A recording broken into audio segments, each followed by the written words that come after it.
Hello, hello everybody. Welcome to welcome to the show. I'm back after an absence to to acquaint myself with the sacrament of marriage. I'm back and I'm happy to see all of you, and I'm here to talk and to draw and answer any questions you guys might have about changes to my spirit and anatomy after marriage. Like, what happens after the ceremony? Did I grow a tail? The answer is yes, and it's tensile. I never need to use my thumbs again for anything. Jacobo says heroes come back. Yes, that's right. This is just as epic as the third act of Return of the Jedi. Absolutely. Don't even question it. Nim, how you doing? How are you, my friends? Well, we already got 7 of you guys. Welcome to my stream after time away. My goodness. What am I working on today? What am I even doing? Hey, what's up, Johnny?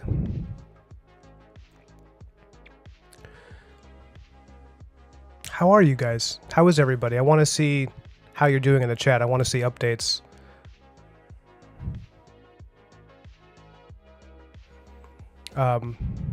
Those of you who reached out with DMs to ask me how the wedding went, it was absolutely phenomenal. It was amazing. It was like all of the work, all of the planning, everything we did that was just so involved and intense, and it ended up being totally worth it. And it ended up just being so smooth and so perfect that I even though at the time wedding planning was wearing a bit thin on me, now I'm like, yeah, it was worth it. It was worth all the work. And I loved it. It was such a fun wedding. People were just very happy to come up to us and tell us how nice the wedding was, in real time. Johnny says, I'm doing good. Got new jobs going good. Sorry. Working on my new sculpture. Hell yeah. Tell us about the sculpture you're working on, Johnny. You prolific man. Nim says, got to play pirate today, but I forgot to take photos of the stocked chest before giving away a ton of treasures. Oops. Gotta refill it again. That's cool. For anyone who doesn't know, Nim in her local community has a character that she does like as a pirate, where she goes around town giving away toys and treasures to local children and families, and it's an incredibly charming and beautiful tradition that I hope I get to see in person one day. If I ever get to meet her, like at a con, I hope she'd like goes as that character and gives out her stuff. She makes awesome art, 3D art. A lot of she just 2D stuff too, but she's been making some awesome pendants and coins and cool little knickknacks you can keep. I have a couple of them here in my house. Thanks, Jacobo. Yeah, I saw you've been streaming a lot. You've been streaming a ton, and I've caught like 2 of them because there's just so many. But it's great, man. We gotta do a call sometime. Eric says, did Dan catch the bouquet? We actually didn't do the bouquet, but if we did, I was hoping for him to catch it. There were some single ladies there that I wanted to kind of fix Dan up with. But he came with a friend, and I didn't want him to like leave her behind. So, plus I don't want to create that awkward situation, but they were like, I have single female friends, and I'm like, oh, Dan would charm the shoes right off their feet. The sculpture is a masquerade buzzard holding a baby made of melting ice cream. Ah, that old chestnut.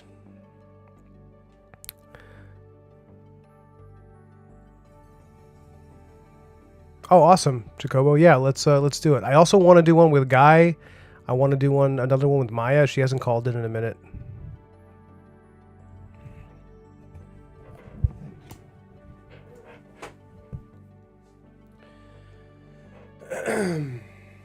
So, while I've got you guys here, um,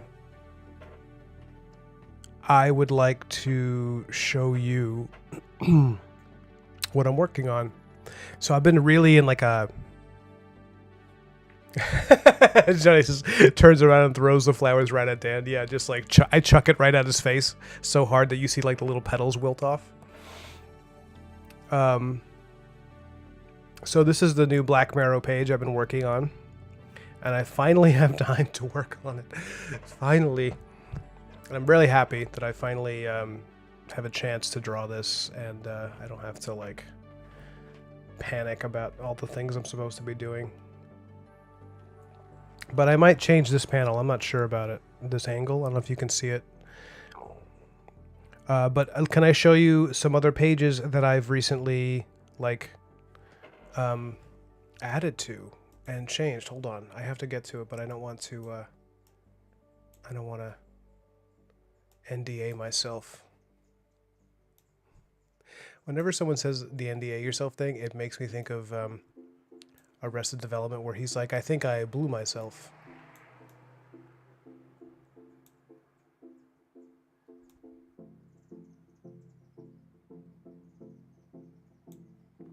Sorry, I'm just adjusting this because it needs to be better. Okay, there. Hold on.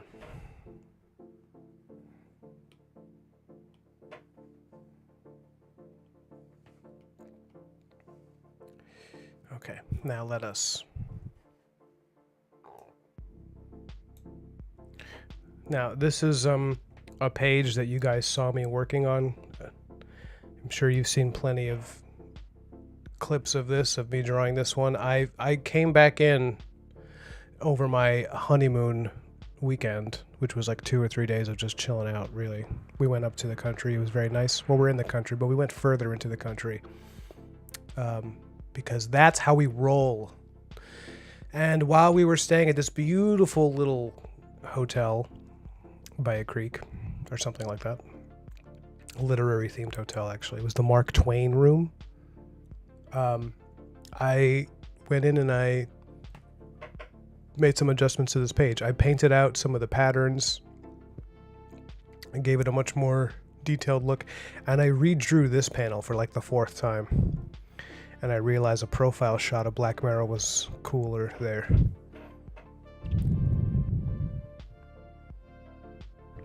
Yeah, like I said, I've been in a real mood to work on this lately. I mean, I'm never not in the mood to work on it, but it's like floated up to the top of my priorities. I don't know if you guys can tell. So this is it in RGB, and I printed, so book 1, I printed it actually in RGB, even though you're supposed to do CMYK color profiles. For anyone who doesn't know, when you do comics, it is highly recommended that when you print it out, you do CMYK color profiles because it looks better in print than RGB. However, I did the test print in RGB and I thought it looked pretty good and I went with it. But now I think I want to do this in CMYK because I'm seeing some really rich colors. So this is in RGB, right? This is the page. And I don't know if you guys are even going to be able to tell because this is like a camera pointed at a screen. This is the CMYK template that I'm going to be doing to resave a lot of the pages. So I don't know if you can tell. You probably can't even really see it from where you guys are. It's just, you know, too many screens to be interpreted. But the colors to me in real time right now look way more like rich. They look really nice. Let me see if I can maybe lower the brightness on this camera.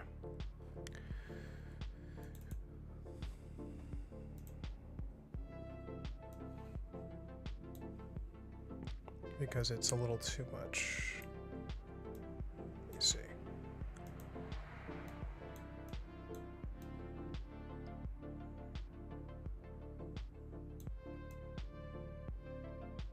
Okay, it's a little better. Anyways.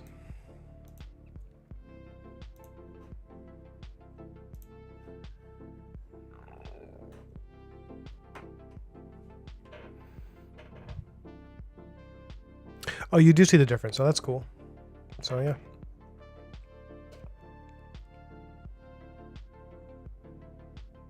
So like, this is a King Arthur page that I moved into CMYK color profile, and this one, I think because the King Arthur book is like really, really rich with colors, I'm like, oh, you can absolutely see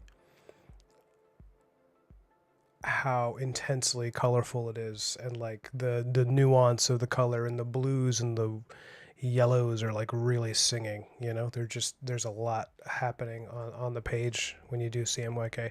So I think I'm going to do it. I think I'm going to make the shift. It not much work, it's just resaving some of the pages. But all right, let's get cracking on this page.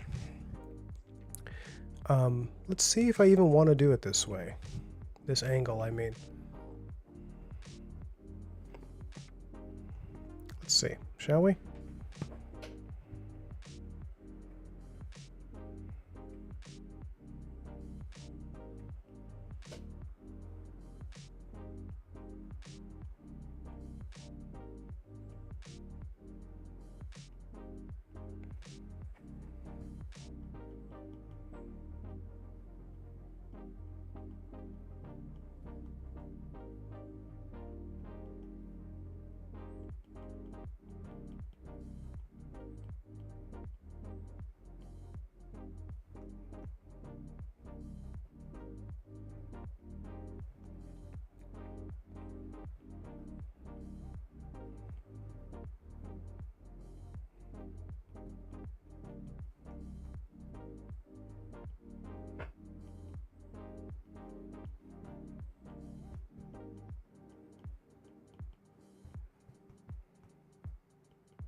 How pronounced am I making his butt?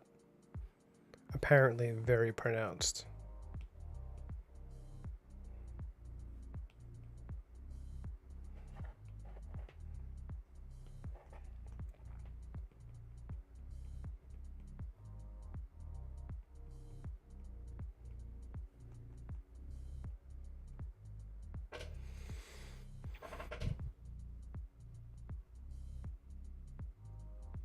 You see it too? Okay. Dead Poet says, "Are you a famous artist?" I think I've seen this style on Spider-Man before. I did not. I've never worked for Marvel officially, but you might have seen my commissions. I have a few. I did a couple of Spider-Man pieces of traditional art, which I sell through an art dealer who has represented other guys who have worked for Marvel and DC. I have never done anything for them, but I have done some drawings of those characters that have gone, I wouldn't say viral, but they've done well in terms of earning me attention and income. But I don't know. Am I famous? I don't think I'm. I mean, I'm not. I mean, to answer your question, I am not a famous artist. I'm an artist with a small but dedicated fan base, which is all you need to be to, you know, to grow your brand and hopefully make some money off your comics and do what you love. You don't need, for anyone wondering, I know this is not the question Dead Poet asked, but now you've got me on a tangent about what's actually required of you as an artist. You don't know, you know, if you guys want to do this for a living, you don't need necessarily to have like 50,000 followers or more.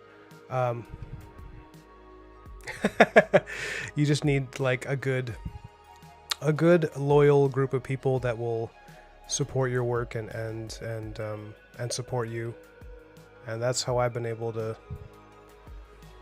do it. But you know, as Steven Zapata said, never forget art is a competition. It's all about winning. Enjoyment is secondary. I gotta talk to that guy again, man. I love that guy. He's hilarious. He and I were supposed to have another live chat in April, and then it kind of got pushed back because of he had some life stuff going on. And then immediately afterwards, I was getting married. So then I was not available for a bit of time. So we're kind of missing each other, kind of ships in the night. But I would like to connect with him again because I really enjoyed our conversation. And it's also my conversation with Steven Zapata is like one of my best, most viewed videos. It's like really popular relative to the other stuff I've done. My streams, I mean. It's like, it's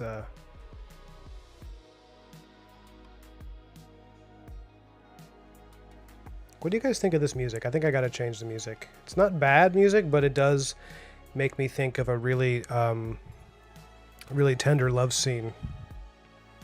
Which is, you know, a nice vibe, but it's not the vibe I'm going for because God knows I don't need to strike that balance with anybody watching this video.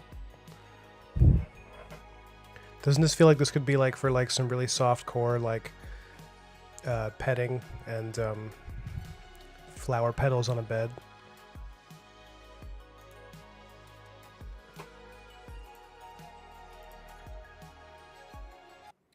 Let's see. Something. Some copyright free stuff here. Okay. They're all copyright free.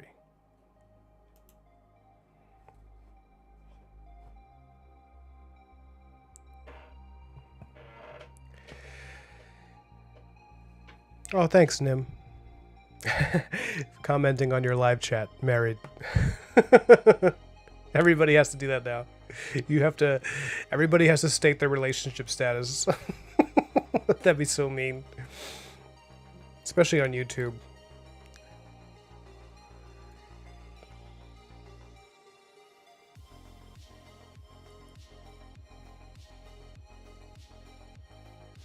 But it was funny when we were going out, I was like... I kept finding excuses to refer to her in the third person and call her my wife. Like, we went to, so we're going to do a real honeymoon maybe sometime next year if we ever have money again, which seems unlikely. I think we're just going to be broke forever, and then we're going to, they're going to find us in a dumpster looking for old sardine cans. But we really wanted to just do something for a couple of days just to unwind after all the craziness of, you know, weddings. And we found this beautiful town nearby, which is just like, it's a town that's famous for it's literally a town of bookstores, and it's famous for having like antique books, which is like, I mean, come on, that's my jam right there. I was texting Dan the entire time, showing him books I found, be like, do you want this one? Huh? You want this one? You know, just kind of like, because I know that he and I share a book buying problem. And also, after seeing him at the wedding, I was like, I really want to talk to him more because I really love him. And when he was at my wedding, I kept like coming up with excuses to like run away from the dance floor so I could just talk to Dan for a few minutes about whatever. He's a lot of fun. And Radiante was there too. Anybody? I'm sure a lot of you guys know Radiante. Mozzarella. I met her in person. She came to my wedding. And she delivered these incredible portraits, which I'm going to show you guys maybe on Discord. She did portraits of me and my fiance, like kingly and queenly portraits. And they're insanely beautiful. Oh, excuse me, everybody. My wife is calling. Please hold.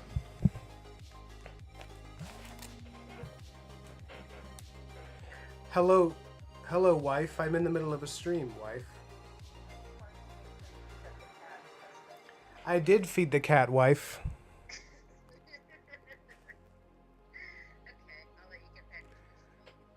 Okay, see you later, wife.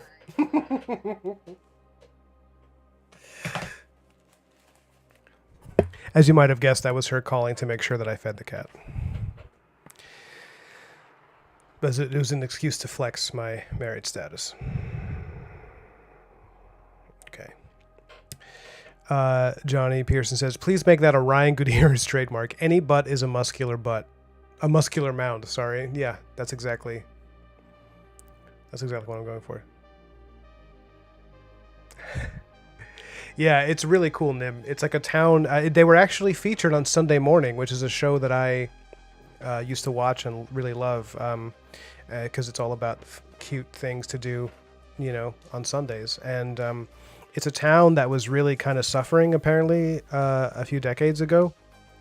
About 23 years ago, I think they said, they had this idea to turn it into a town of bookstores so that it would have like a niche. I think I believe that's what it was. It's here in upstate New York. And yeah, we went there and we stayed at a hotel that was, it's literature themed. So each room is like themed after a different famous writer.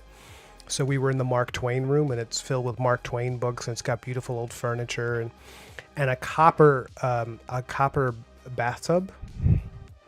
So my wife took a bath in this beautiful tub and just relaxed, and we were just chilling out. We were gonna watch a movie afterwards, after dinner. We had a wonderful dinner. We were gonna watch a movie, and then she just fell asleep. She was falling asleep because she was so relaxed, and so drained and tired because she'd been like not sleeping at all recently because of all the stress and being like, I really hope the wedding's perfect, which I was just like, honey, it's gonna be fine. But so when she went to sleep, I was here working on Black Mirror. I just like sat at this beautiful Mark Twain themed desk and was just drawing this. I was touching up the pages that I just showed you guys, and yeah.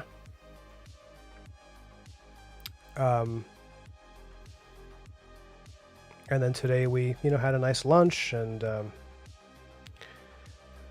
some walks in nature, in beautiful nature in the town of Hobart, and came home.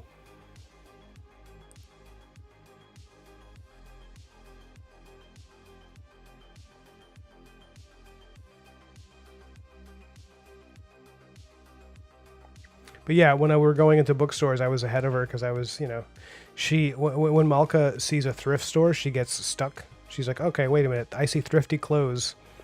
I now have to try on everything that's remotely my size, which, as you might expect, is not really why I'm there at a book town.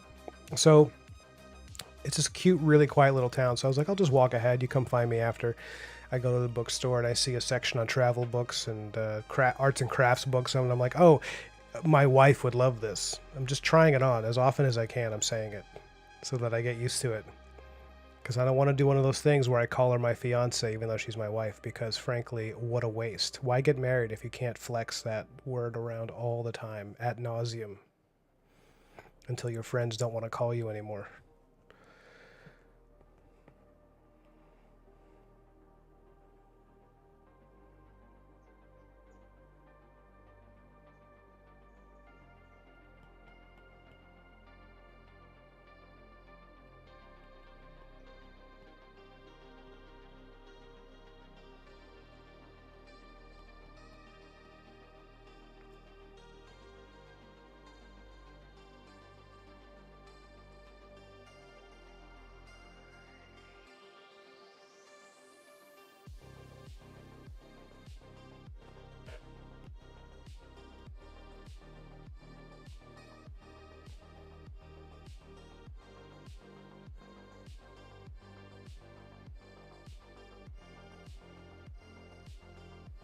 But Dead Poet, if you're curious about who I am, feel free to check the links in my bio. Not even links in my bio, links in the description of the video, I meant to say. And you can see my Instagram, my Patreon, and it'll familiarize you with my work, and then you can decide if I'm an artist you've seen before. Because I might be at this point. It's nice to say that.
To tighten up this hand before I ink it.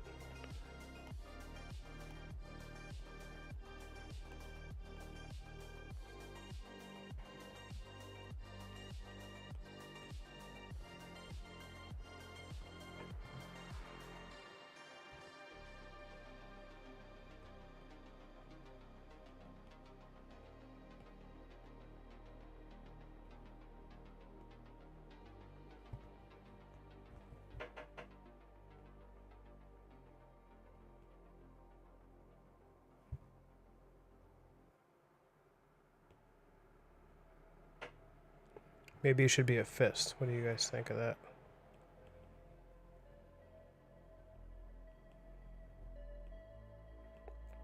Feels like Canterbury would hold that fist.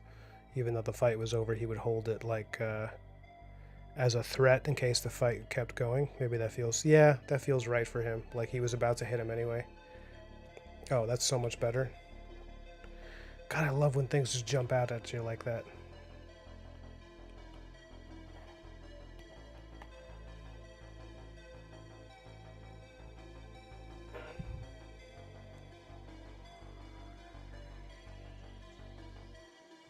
There you go. That looks way more natural on him.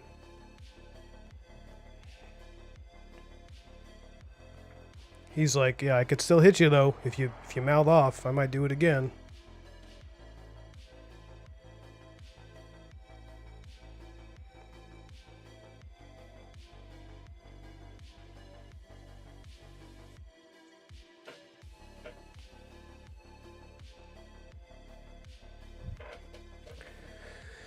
Let's see.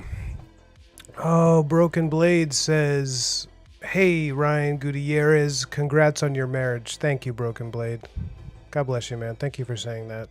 I miss you, dude. I'm so glad to see you. Nim says, are you sure? Would Sesame say he's been fed? You're right, Nim. You're absolutely right to ask that question because my cat, if you asked him, would say he hasn't been fed in years. He is a perpetual victim of foodlessness, even though he eats like 4 times a day. Like cats eat 2 meals a day on average. Our cat eats 2 meals of wet food, and then we give him dry food twice a day.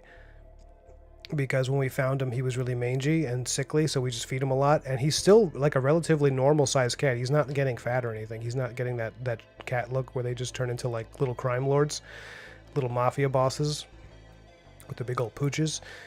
But he seems to be perpetually hungry and insisting that, I mean, he's starting to calm down a little bit, but I don't know. It's like I can feed him a ton of treats, and then he'll still like steal food out of my plate if I don't check, because he's a criminal. So if you asked him, I'm sure he would say, "No, I've not been fed, and I require more. And these people don't understand me, and they don't love me enough." He would definitely take that position.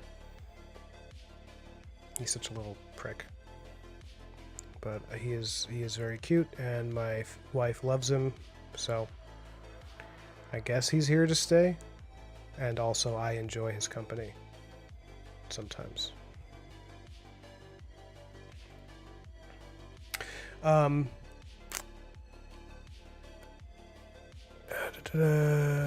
me check the chat. Dead Poet says, who is your favorite character, Ryan?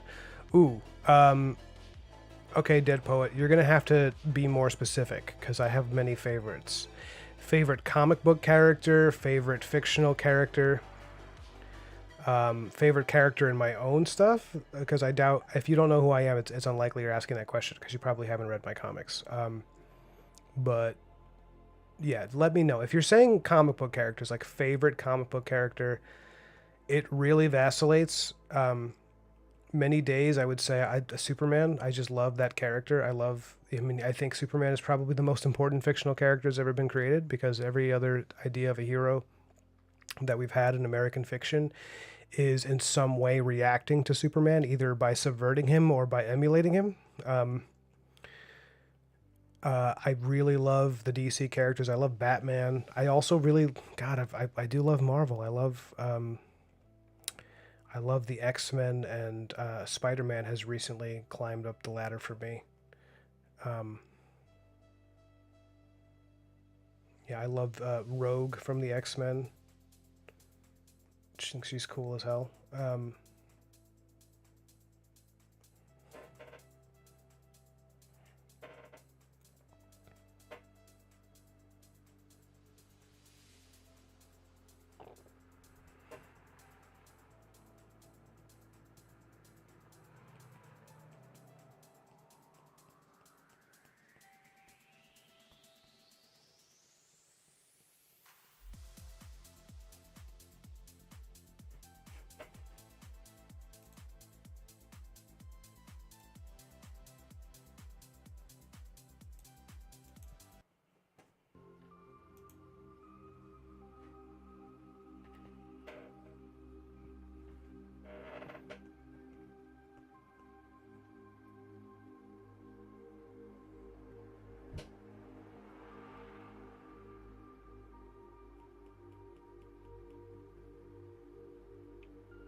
Dead Poet says, I like The Witch of the Root the most. It's from Ryan Gutierrez, a famous artist.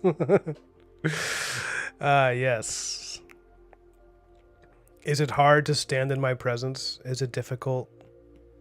Is it difficult to look upon the shining mountain that is the peak of my iris, as my sheer brilliance burns a hole in your chest and I look at you with the fury of creation? It's there's this really great joke from Community when Matthew Barry was on, and he says when he's playing a professional con man who's like also a complete narcissist, and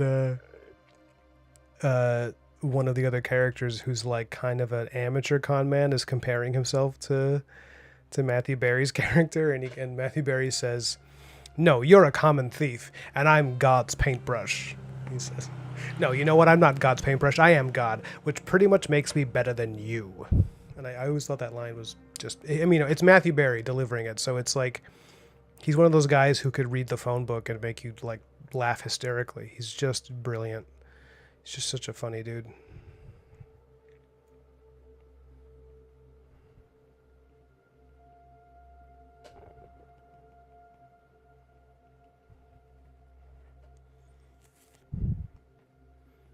I don't know how I feel about this panel. This angle, I don't know.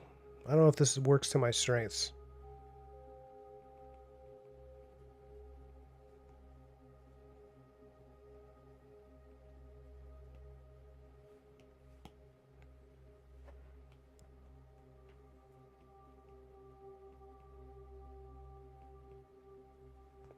I'm debating redrawing it and going from just a side view of all the characters.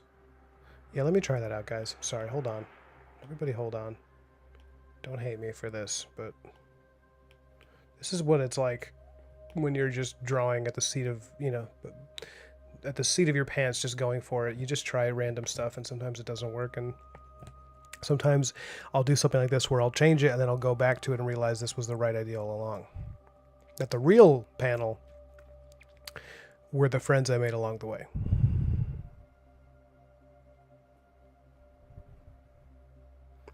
Yeah, Dead Poet definitely sounds like he has the exact same deadpan of many of you who are already in the chat.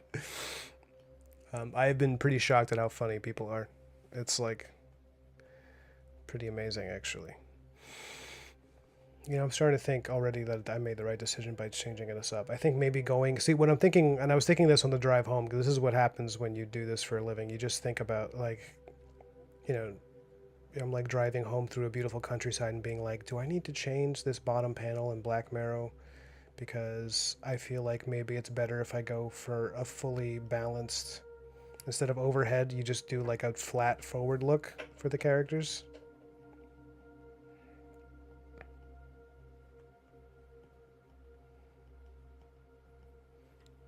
This music's a little boring.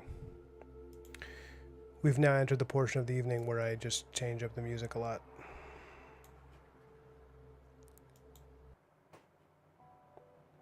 There you go. Some Baldur's Gate.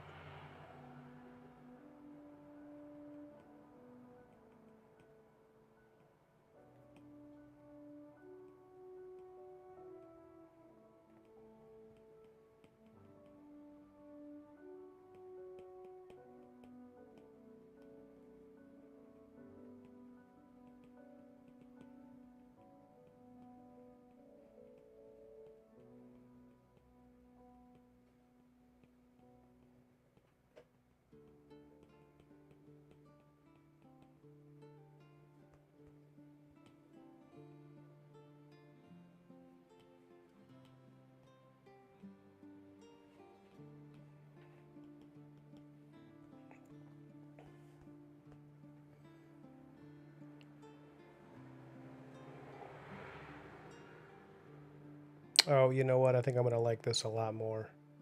This is a really fun way to present them.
Here we have Mr. Hawthorne just getting mad and being like, "Hey, keep it down on my train." Okay, I think this is a better, yeah. I think this, what do you guys think? I feel like, I know it's early to tell, but as far as my personal strengths and weaknesses, the overhead angle on a room like that with those characters was just not, it didn't look professional to me. It looked like I was I don't want to say totally unprofessional, because there are professionals who look like that. It just didn't have the kind of energy I wanted in the book. I don't know, something about it. It feels it felt awkward to me, like I was showing too many of my weaknesses, and maybe if I felt like spending more time on that page, on this page, I should say, on that panel, if I felt like spending more time on it, but like I don't enjoy drawing from that angle, and it's there's sometimes I'll do it because you have to, because it just looks better than like than not doing it. Like if you're doing a big science fiction cityscape and you want, but in a little room, in a small room like that, it actually feels like it's detrimental to go overhead. It actually looks kind of awkward, because then you have to, you know, and sometimes you want that awkwardness, but that's not what I want here. I actually want, that was another thing, as I was looking at that panel, I was realizing from that angle, it wasn't putting very much focus on the characters. It was like really focusing on the room, as if the room was very important. And it's really not. The characters are, the main thing here is that Hawthorne is reprimanding these two lugheads for fighting on his train. And I also, from this angle now, you get a better sense of scale of how huge Canterbury is. And even Black Marrow's like a tall guy. He's like over 6 feet. But then Mr. Hawthorne, I kind of wanted to make him a short man who nonetheless commands a great deal of respect from everybody. Where he's just like, doesn't matter that he's small. he is the guy in charge, and he has a kind of he's a short man, but he's strapping. He's got that kind of like don't mess with him.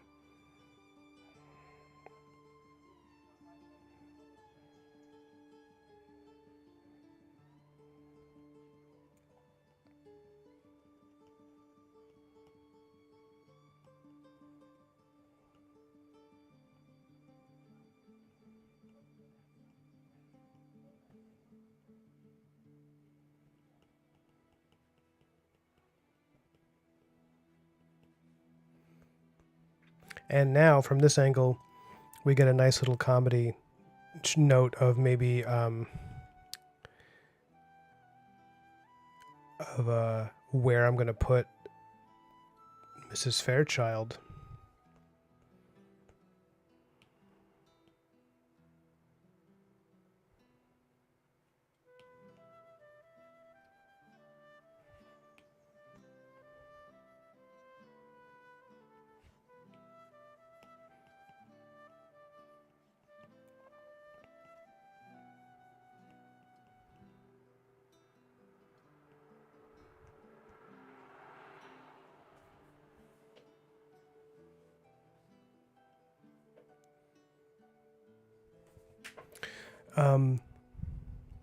Let's see.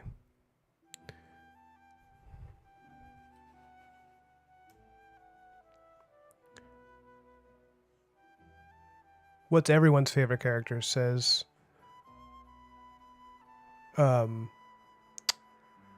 Johnny Pearson.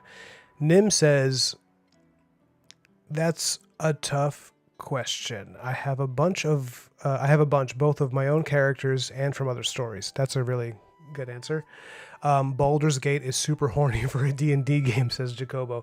That's true. I played it. It's a fun game with a beautifully written story, amazing designs of the characters, incredible world building, impeccable writing. I already said that. Great soundtrack, beautiful everything. And also, it is totally a dating simulator, and it's really fun. It is really fun. I was like, my wife was watching me play it, and she's like, are you just going to hook up with everybody? I was like, oh yeah, kind of. I kind of want to see what happens. And then it just turns out you just break everybody's hearts. It's terrible. It's like so many people are just so mad at you in that game for even though they totally initiate stuff like early on. It's like, oh, what? You remembered my name? Let's bump bodies. It's like people are in that game are just very horny. But it is fun, and even if you don't engage with the sexy stuff, it's just a fantastic fantasy world that they made. I kind of want to play it again. I never finished it. I got to like the third act, and I realized I messed up a bunch of stuff, and it kind of like damaged my playthrough irrevocably.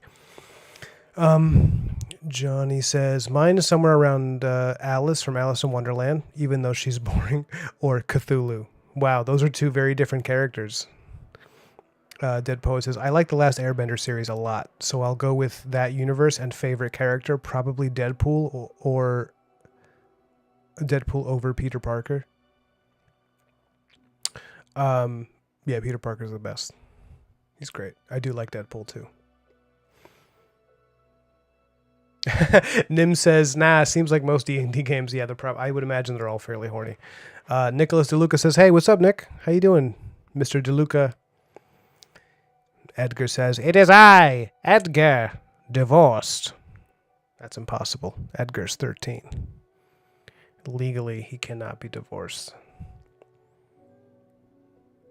But he can be a bandit or some kind of child of Never Never Land. This angle frames the mood better, says Johnny. Okay, I'm glad you agree that's better.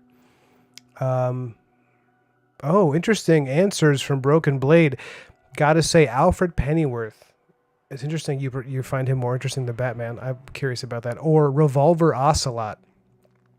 Characters known for their loyalty. Oh, I see. That's cool. Revolver Ocelot, for anybody who doesn't know, is one of the villains or anti-heroes of the Metal Gear Solid series. I only ever played the one. I would love a sorry. I would love a recommendation of which of the games I should play after playing the original Metal Gear Solid.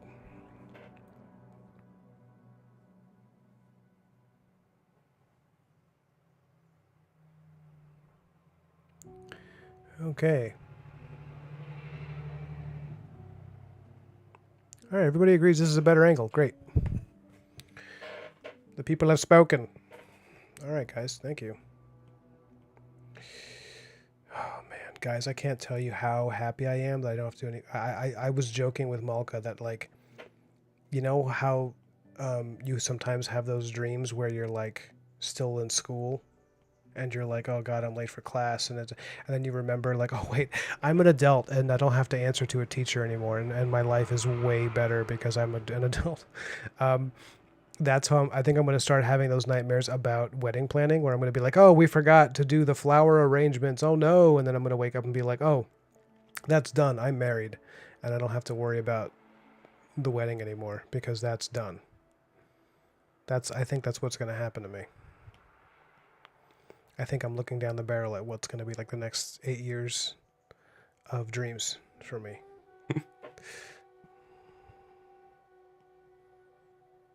You know what? I don't think I like her there because she's covered by his fist, but well, maybe I can make it work if I push her to the back a little bit.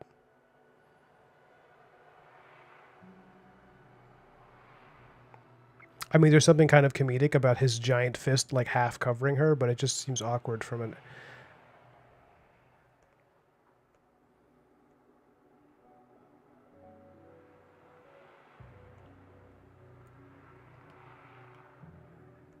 Yeah, you know what? I'm going to just redraw her in a different spot. Maybe I'll put her on Mr. Hawthorne's side.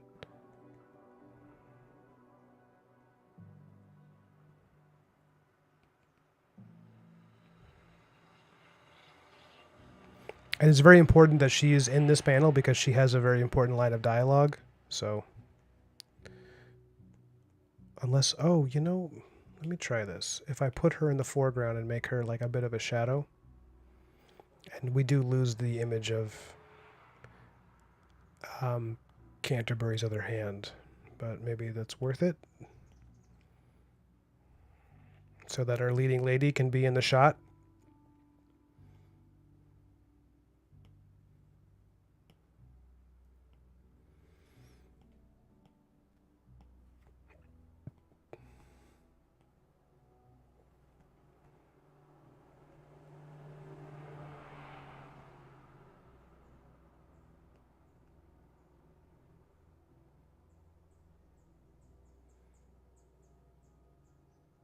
I don't know.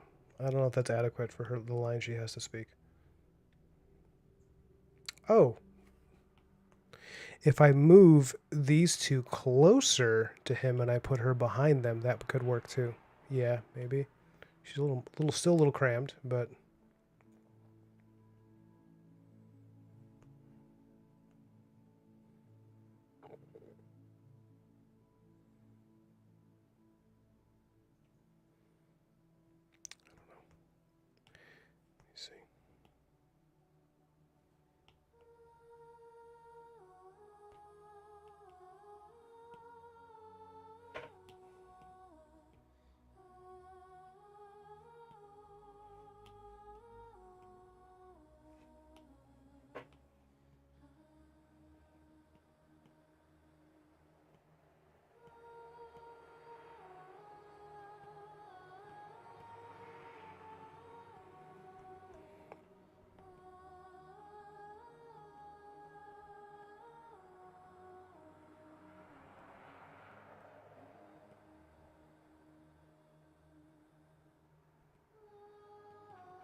Actually, you know, this is maybe better because I'm taking her out of the shot with them and I'm putting her next to Mr. Hawthorne, who I think at this point in the story she's more aligned with, you know, because she's not one of the guys fighting. She's like probably judging them or laughing at them too.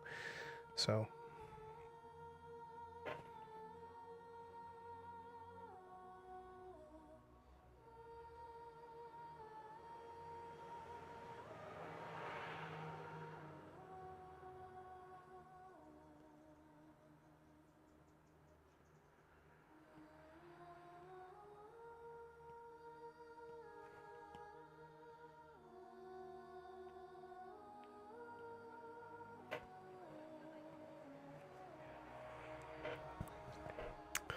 Let's see.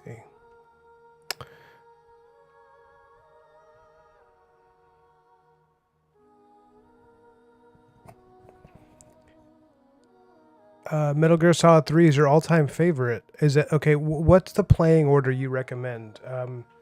Does it just go Metal Gear Solid 1, 2, and 3, or because there's a lot of Metal Gear games, and I'm a little. I think it'd be fun to just catch up with those.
All right. Let's see. Broken Blade says you can just play them in order and be completely fine, but to fully appreciate Ocelot's loyalty, 3, 5, 1, 2, and 4. Interesting, because 3 and 5 are prequels to 1.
So now I need to check this other page to see how I rendered this room and what the windows look like.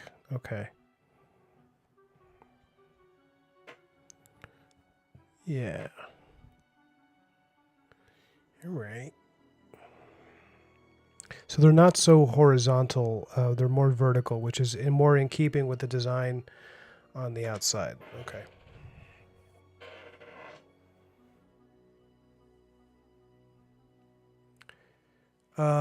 Let's see. Jacobo says, so your interview with Steven Zapata, how did you handle that? Also, how did you manage to be a decent interviewer? Well, it's not really an interview at all. Have you listened to it? Because it's not. I don't interview people. I have no interest in being an interviewer. It's in fact, I pitched it to him to get him on the show. He hadn't met me, and I was like, it's not going to be an interview. We're not going to sit there and be like, so how did you get into drawing? And then like listen to a half hour monologue about how he went to school and then what his first job was and how it's like, I hate that stuff. It's so boring to me as a professional himself who, enjoys listening to professionals talk about the work. I can't stand when it's just like you look up an artist and every 5 videos, there's only 5 videos of them, and each one is repeating the same biographical information. It's so dull, and I don't know why anybody cares. I get past a certain point.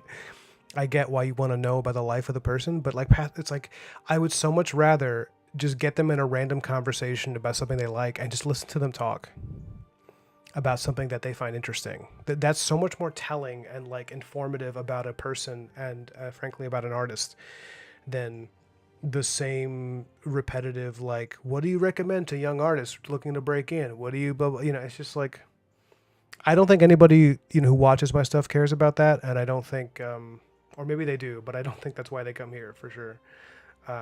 So I would say the reason if you're saying it was decent to listen to, I thank you for that compliment, but I think the reason is because I didn't treat it like an interview, because I don't want to do an interview. I don't want to sit there and put a spotlight on him and be like, I just wanted to have him on to talk about what he's working on. And that's kind of how I get people on the big draw. As I say, I want you to take the floor and talk about art that you're making that you think is interesting and why thematically, spiritually, technically you are having a great time or not having a great time, and what you think of movies, what books do you like, what games are you playing, that to me is there's so much more juice in that. I hope that answers your question. Jacobo says, because some people do it and they come off as too much of a suck up, and others do it and they're just downright disrespectful. Well, yeah, it's not an interview, like I said. So because it's a conversation, a lot of this is just about social awareness and just being how would you want to be treated if you now that some people know who I am and I'm a little bit of a name. I'm nothing special, don't get me wrong, but the fact that I've had a little bit of success and people, I'm getting emails to be on people's shows and talk about stuff. The last thing I want is, conflict. I don't want somebody to call me on and be like, hey, Ryan, so why are you a big stupid douchebag? Frankly, I haven't done anything yet that would antagonize large groups of people. But let's see if I ever put my foot in my mouth. And I wouldn't want the other side either. I wouldn't want somebody to be telling me that I'm, just kissing my ass and telling me how great I am. Cause it's just frankly, I know I'm not the best. I know there's people that are better, and that's healthy, is to be yeah, there's people that are, there's ways in which I can improve, certainly. And there's ways in which I have improved, and that's great. And, the last thing, Dan talked about this when he meets people who are fans of his, that he's the best thing that people can do, when they meet an artist or any kind of creative that they admire, is just be normal.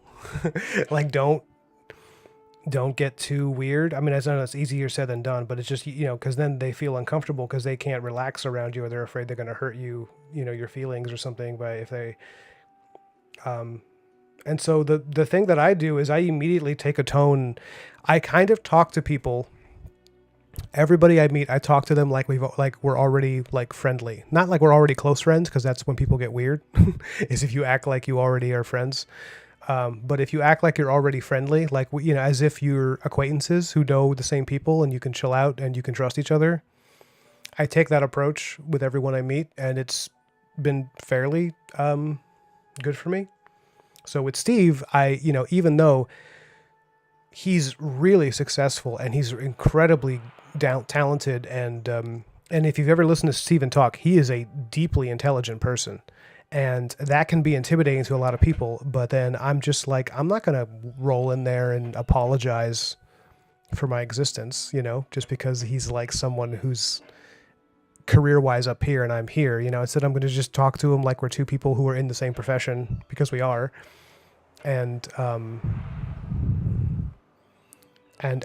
to act as if to just be honest. And like, I was very honest with him, and I was like, hey, listen, I'm not going to pretend it's not a big deal that you came on here to talk to me, because I can't wait to talk to you. But then when he was on, I didn't just kiss his ass. I just talked to him like he was someone who I thought I would like, because I did think I would like him, because I find him funny and entertaining, and chances are he's a nice guy, because I know people that know him and say that he's great, and they say, so just if you always operate socially with a sense that the person you're talking to is probably meaning well and doing their best, it's very easy to get into a rhythm of just talking and just being chill.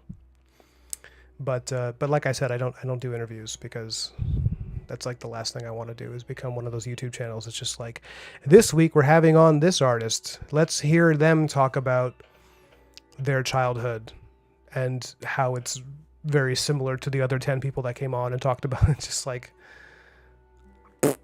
not for me. There's a lot of artist podcasts that I could be enjoying, and I don't, because they do that too much, and it's just like an hour of just like autobiographical sludge.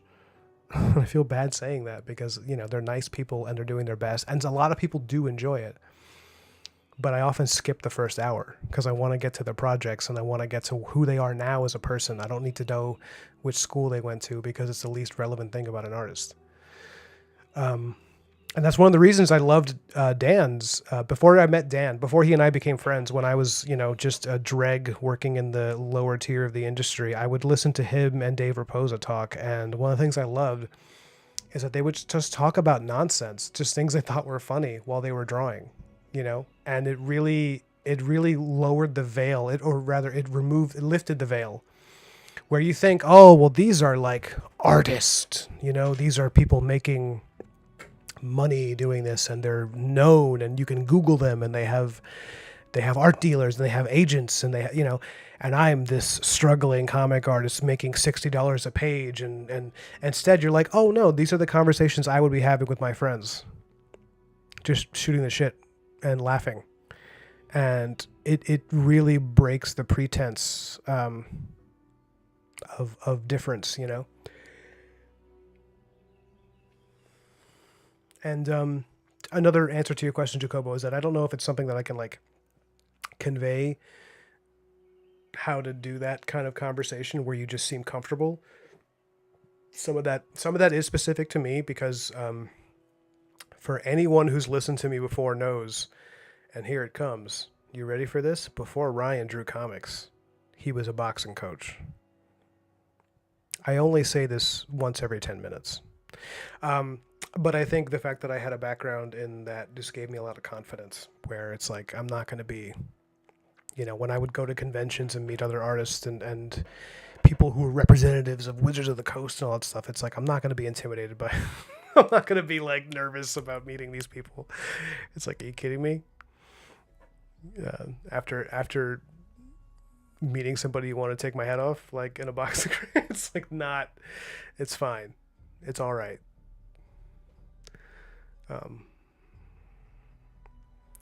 But yeah, I don't know. I mean, Jacobo, does that answer your question, or was that just a rant that led to nowhere? Dead Poet says, you're definitely an artist. I can see that. That's from They Live, right? Yeah, that's what you're saying. It's from They Live, which is also your profile pic, it seems, Dead Poet. It's him with the sunglasses. Eric says, I've been spending some time lately thinking about how wealth is generated from assets, not labor. I see more and more artists build IPs or otherwise create passive income. Yes, that's true, Eric. Eric says, do you have any thoughts on this and how might it play a part in the future of your career? You see, now that, ironically, is an interview question, but it's a really good interview question. So let me draw this background real quick and then I'll answer that question. I don't want to forget it.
Okay, so Eric asked a really amazing question, which was how to create revenue streams and how to a passive income and I'll reread it. I've been spending some time lately thinking about how wealth is generated from assets, not labor. I see more and more artists build IPs or otherwise create passive income.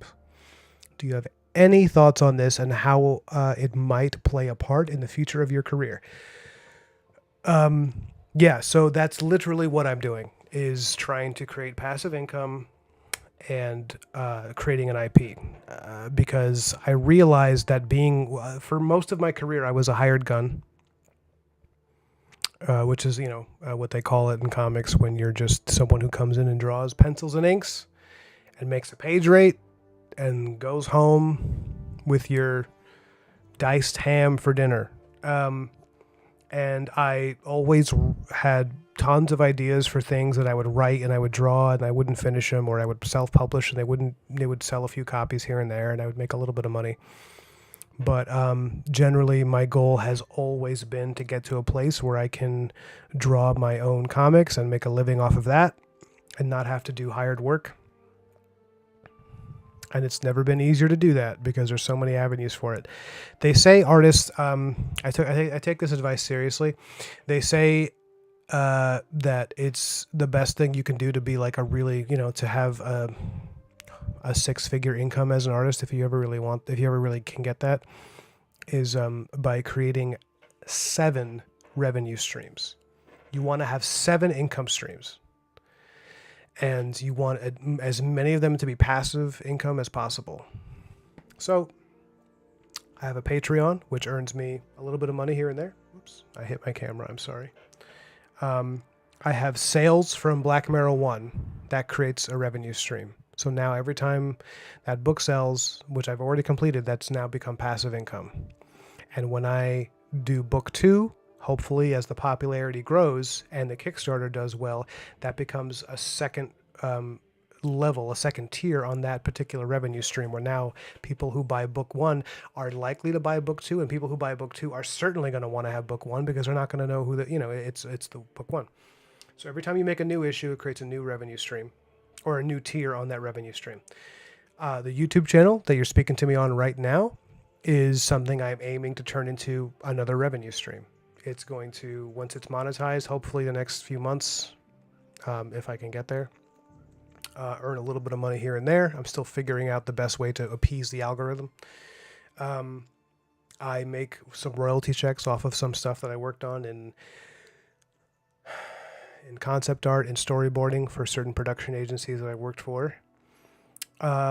But yeah, no, the really passive income and IPs. I mean, yeah, I mean, like Black Marrow is my IP. It is my property. I created, I wrote it, I drew it.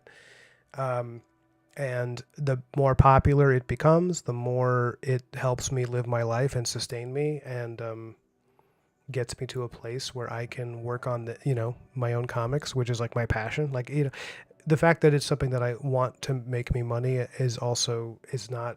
It's not mutually exclusive to it being something that I find artistically very satisfying and like meaningful, and makes me just love my freaking job. So set day, I have about 5 or 6, I think, income streams right now, and once I have a monetized YouTube channel, fingers crossed, then I'll have 7 revenue streams, and that hopefully will get me to a better, a good place financially. Right now, things are going well. Like I'm making more doing this than I ever made doing any other job, and certainly more than I made in the first few years of drawing comics. I've been doing this for over a decade now. And in the beginning, I was dirt poor, and now I'm like, pretty decent income, But I want to get to a place where I'm earning 6 figures. I want that, because I want to be able to have the things that everybody wants. And the only way to really get there is to either get super famous drawing comics, as a hired gun, like someone like Olivier Coipel for Marvel, who, as far as I know, hasn't written and doesn't have his own IP. He just is an incredible penciler inker who works on other people's books, and he's like wealthy because his page rates are so high because his work is so incredible. For me, I think the better avenue, because I'm also a writer, so the better avenue is to work on your own IP. Just focus on developing something that's so fun that people want to read it all the time. And that's, if you have it in you to write and draw, don't overlook that. Don't overlook that, because it's the best thing you can do in comics is be someone who's writing and drawing and doing colors. Be the triple threat and have your own voice, because then they really cannot ignore you, frankly.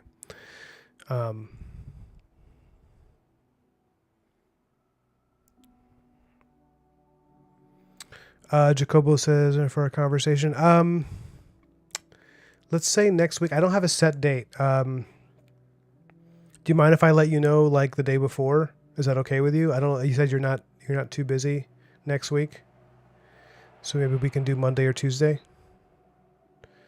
Jacobo.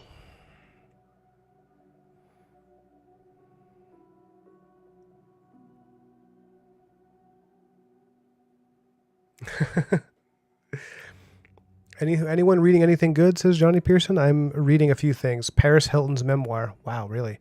Children of Time, Snow Crash, etc.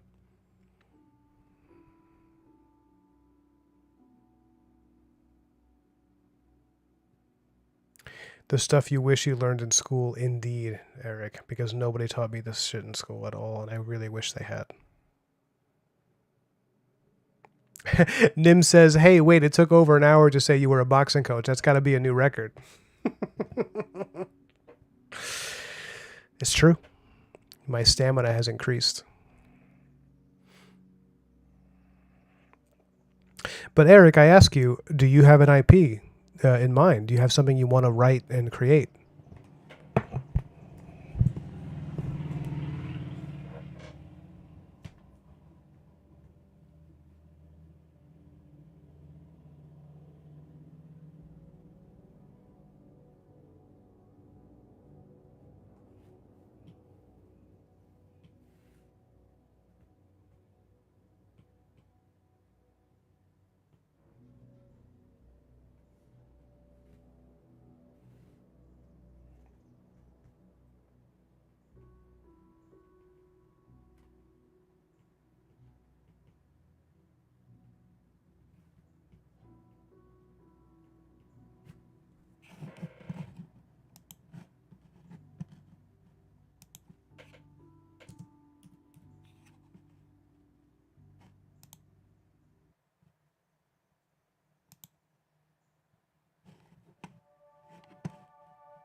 Oh, let me check. I missed some of y'all in the chat here. Tuesday is great, says Jacobo. All right, Jacobo. Let's. I'll give you, if you don't mind, maybe over Discord, I'll give you my information so that you can text me or something, because I'm not usually checking my Discord enough to, or I'll set an alarm or something. Eric says, I have something I've been kicking around for a little while. I haven't started in earnest on it yet. Okay. Another interview question. How much should a creative play to their strengths rather than build on weaknesses? I think I'm a decent writer, and a friend implied that maybe I should just make the story a novel. Because he's saying your visual art's holding you back. Um, that's a great question. I think it depends on how urgent it is to you to do a certain thing. Because I do play to my strengths. I try to address my weaknesses, but I try to create conditions for failure personally, where it's like, okay, I'm bad with certain angles and stuff, and I still need to be able to do those things, because if you're going to do this for a living, you can't be, you can't have total ineptitude in any particular thing. You have to be able to do everything at least a little bit. So like, I'm not a great mech artist. Like, I'm not great at drawing robots and stuff. I can do it, but it is not my preferred, thing. Like, if you look at all the art that I make, all the comics, like, they're all set in fantasy, kind of very organic environments, which is why this issue of Black Mirror is a challenge for me, because the whole thing is based on a train, which is like obviously mech, it's technology. And so it's forcing me to address some of my weaknesses.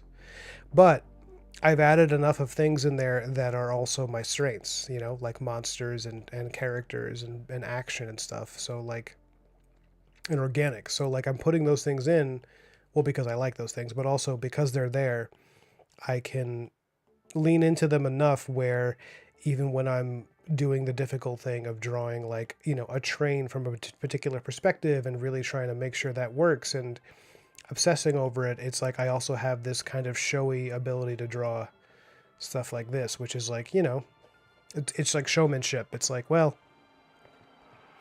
look at this, look at this cool thing I can do, and be entertained by it, and hopefully drawing the backgrounds and the train enough, enough that I can sell it to the reader, where they can buy it. They're like, okay, yeah, that's real enough for me,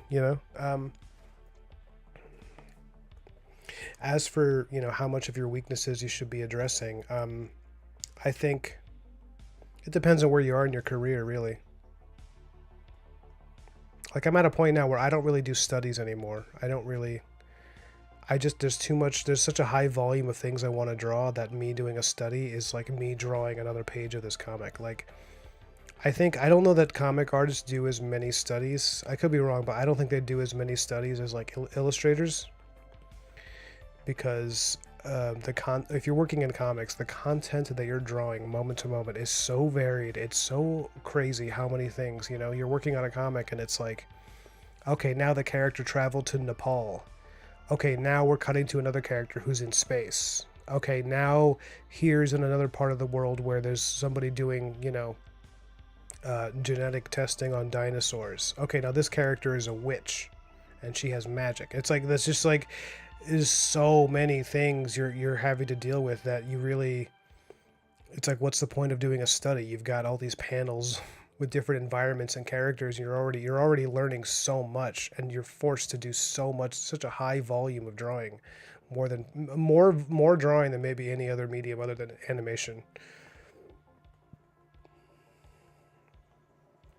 Because animators, I think they draw even more than we do. It's insane. But so as a result, like, yeah, I don't do studies so much. I just kind of like practice, or I do designs,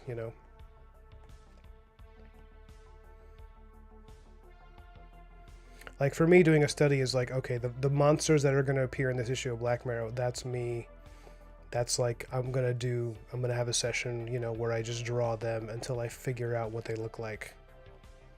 And in the process, I'm going to be addressing certain weaknesses or things, or even just things I want to try. But okay, here's a really good way to deal with those weaknesses, Broken Blade. I'm sorry that it took me so long to get to the most meaningful part of this, which is, if you're addressing weaknesses, a really good way to do that is to ask yourself why you're not good at it. And the answer is almost invariably that you don't enjoy it. So that's why you're not good at drawing it. Like if I'm not good at drawing cars, there's a good chance I don't like drawing fucking cars, pardon my French. Because I just don't, maybe I'm not interested in cars. But then a big fascinating thing you can do as a person is make yourself interested in it by learning about it. Like, Sean Gordon Murphy talks about this, where he was like, he was talking about getting, he's like, if you learn about cars, because he really loves cars, he thinks they're awesome, especially classic cars and all that stuff. And he's like, if you learn about cars, they become way cooler to you, and then you want to draw them once you understand how they work, because they're freaking cool. And like he's a gearhead. He likes motorcycles and all that stuff. And him and his wife go to, cons where they both,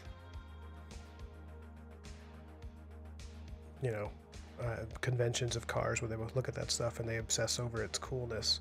And like, so for me, if you don't like drawing backgrounds, get an art book on architecture. Look up the coolest architecture that exists, because it's incredible how beautiful it is. And then you'll be like, actually, drawing backgrounds is something I really want to do because they're awesome. If you're avoiding drawing faces, like some people I know, look at other artists drawing faces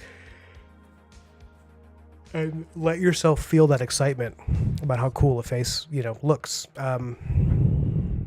It's like that with anything. Like, as I was working on this comic and having to draw this train, I started learning about the engineering of a train, and like why trains look a certain way and how they move. And then I was like, oh dude, old Victorian trains are cool as hell. They're so beautiful.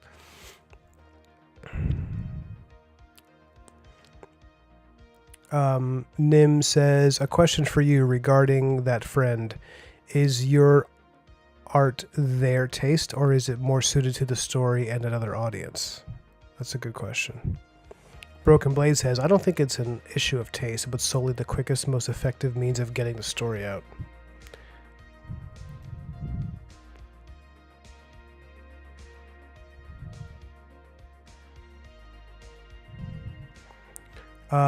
Edgar says, can you make Black Marrow's butt more defined? Honestly, Edgar, I'm not sure that I can, without it becoming just a naked butt, which I'm sure some people are asking for, based on the DMs I get about Black Marrow from certain people. Honestly, Broken Blade, like, I don't know. I don't know that a novel is any easier to get out there than a graphic novel. It's all really hard. But at least with images, you can rope people in with the quality of the artwork. And if you're just using prose, it is so hard to get people to read your shit. It's like, because it takes much longer for people to determine the quality of a novel versus a comic, because it's not apparent until you read a few pages. Whereas a comic, you can kind of look at it and be like, okay, this is not, or this is nice looking, whatever.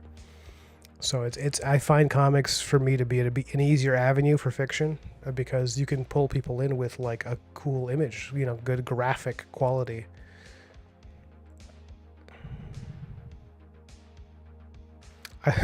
Nim says, I love how we're all obviously happy that the Marshal still has a nice butt in this scene. Here, I'll shape it. He's got a, there's a reason for that. Someone had asked me about that, about why I care so much about glutes. And it's not like a horny thing. It's not like I just want everybody to have big sexy butts. It's because of the time I spent working in gyms and like seeing athletes. I don't mean gym bunnies. I don't mean guys who like check out their abs in a mirror. I mean like athletes.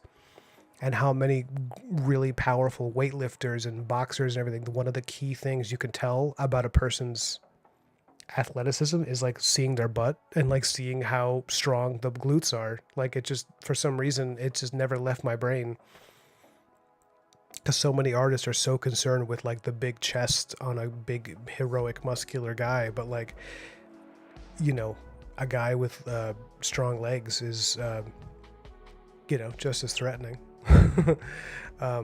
And also the pants that Black Mara was wearing they're of the Victorian variety, which were meant to show off men's legs. That was a big thing in the Victorian era. Was like the whole thing of like, you know, women showed off their bust in a dress, right? That was very common. In fact, it was almost everywhere all the time. And then men would you would wear those tight knee-high socks that they always wore, and the tight pants, because it was literally like it was like, look at how strong my legs are. It was meant to be like seductive or even just like fashionable to show off that part of the male anatomy. So you'd wear like a big coat with those beautiful duster coats they wore, and then you would see like the, you know, the legs and the knee-high socks as like and Black Mara is not strictly European Victorian. He's kind of a mix of that and the Old West. So he, instead of the knee-high socks, he has the knee-high boots, but the boots are kind of like the cowboy boots with the spurs on them. So he's kind of like something that would never have existed in either world, but he still feels like he could be in both. That's what I'm going for. Anyways, yeah, there's his butt. Boom. Theo Von and Arnold Schwarzenegger. Wow, I'm curious about that.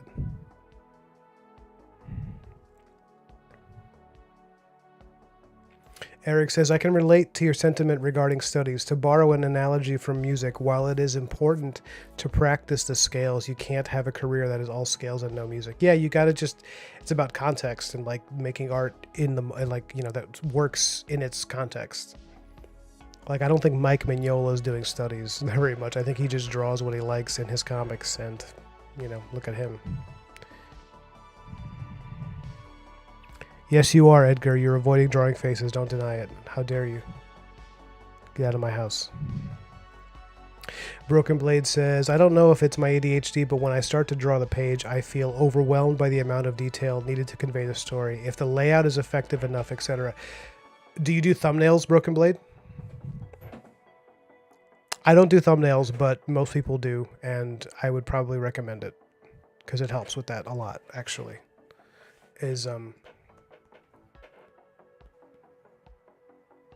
And I really cannot recommend enough, Broken Blade, that you at least try spot blacking. So DM me on Discord and show me some of the art you've been making, because it's possible that if the detail is that overwhelming to you, you might be overdoing it for comics anyway. You know, I know I say that, and hearing me talk about that is funny because, I mean, look at all the lines I have in this friggin' thing. But detail is definitely something. Wow, guys, this is so much better than it was before it had the other angle. Ugh, let's never talk about how that looked before. Because detail is something that you really do get a sense of like diminishing returns, you know?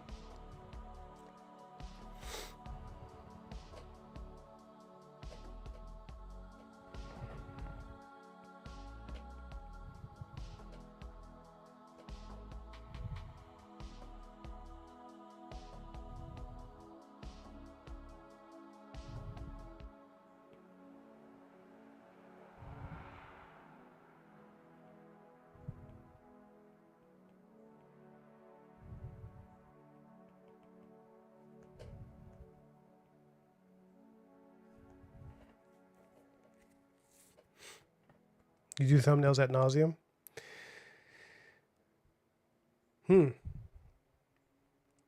Okay, what's your process like when you...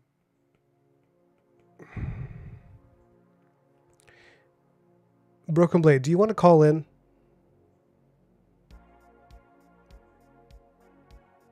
If you want to call in, let me know. I'll give you my Google thing. Call me now and we'll talk. I don't have much more time, but I have a few more minutes that I can talk to you about this.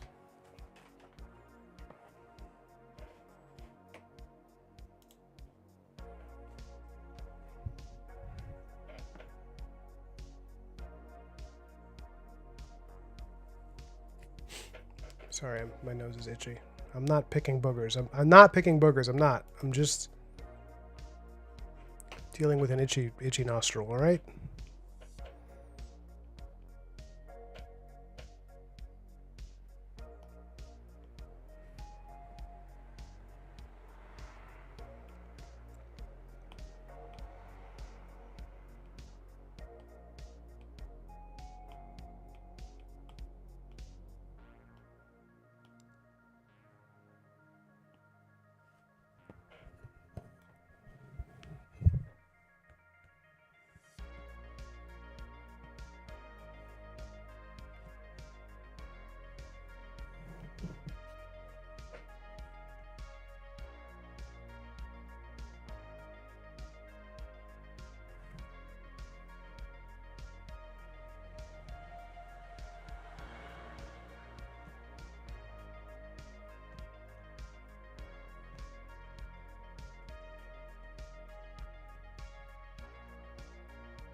Well, it's not even like StreamYard. I'll just give you my Google chat and you can just use my email and call me.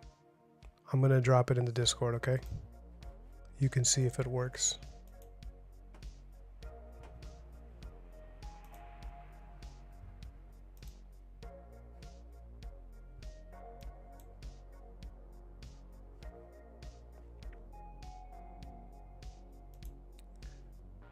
Wait, how do I get to... I'm sorry, I'm trying to get to my DMs, everybody. Hold on.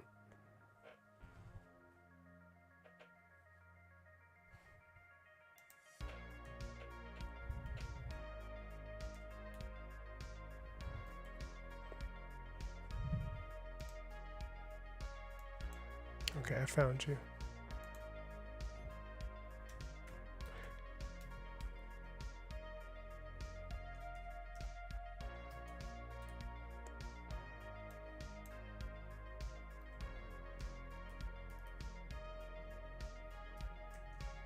Sorry, I know this is annoying, guys.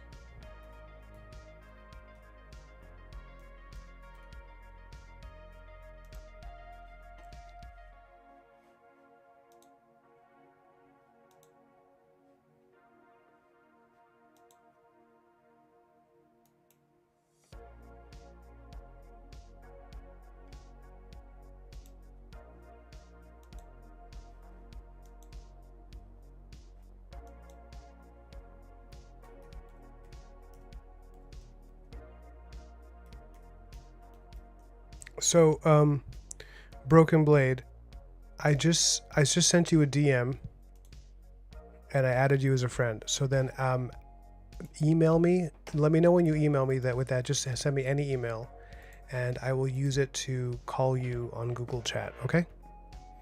And then you can just talk to me while I'm here on the show, on the stream.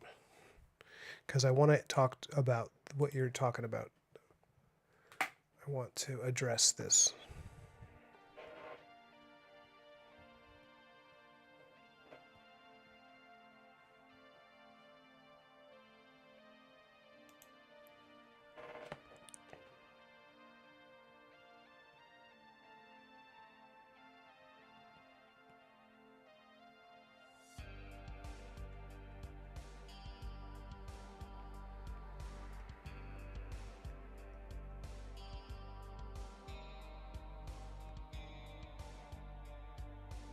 When you send the email, just let me know.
Hey, okay, I got you.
Wow, they really changed their whole thing here.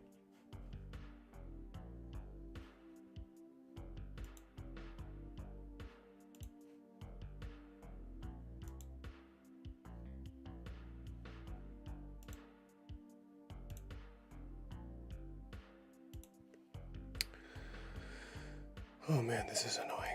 Okay.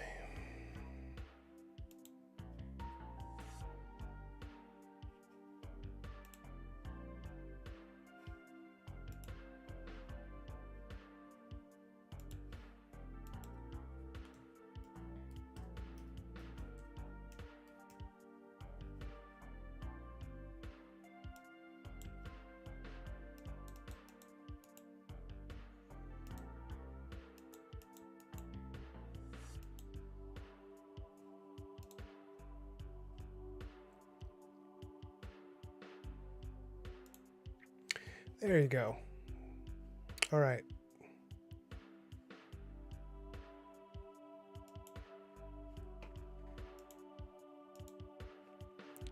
Okay, I sent you an invite. Let me know when you're on, okay, man?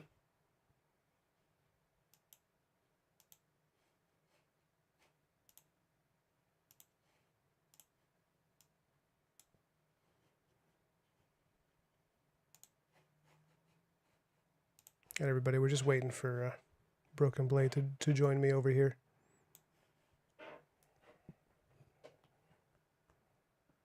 Because I want to answer his question and I feel like I need to address it in a conversation.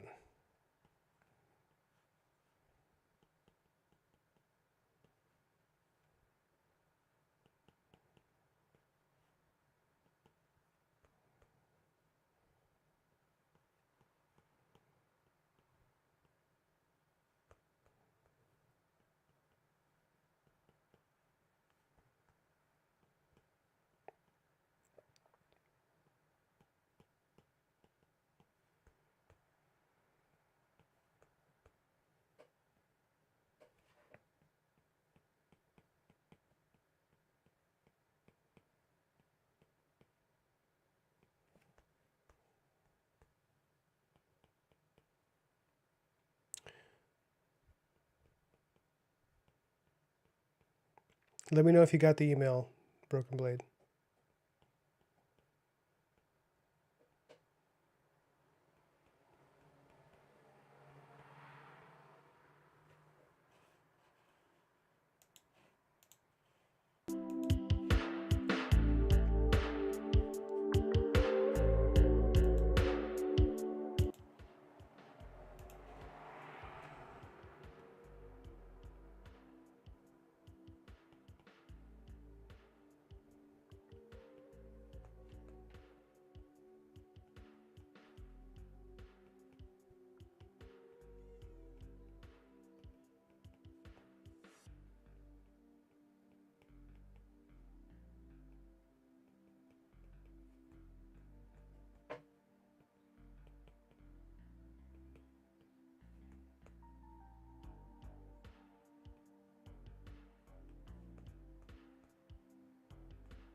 You just saw the Superman trailer, Jacobo? Like the one from a week or two ago, or is there? Did they drop a third one? Also, can you tell me when it comes out? Because so Dan and I were talking about seeing it together, and I was thinking about going to see him on July 4th because I think he's got some stuff going on July 4th weekend. Maybe I would stop by. But he said, we should see Superman together if that's when it's coming out, and I'm like, hell yeah.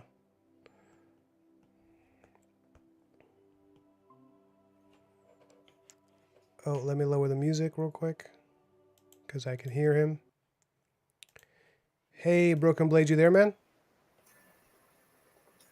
Hey, can you hear me? Yeah, I can hear you. Yeah, just if you got a microphone, talk into it. If not, we'll do your best. So, uh, I have one in here somewhere.